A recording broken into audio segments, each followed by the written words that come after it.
Ayan, may pusa sa bubong namin. Papainit siya. Hello, cat.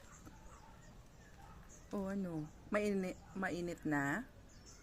Nilalamig ka? Ayan o.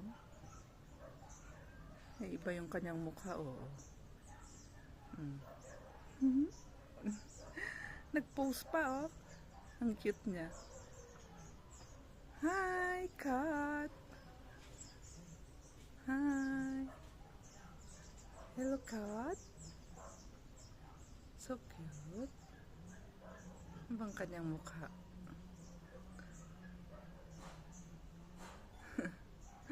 Hindi namin kasi pusa to. Nasa kapitbahay namin. Pero nandito sa bubong.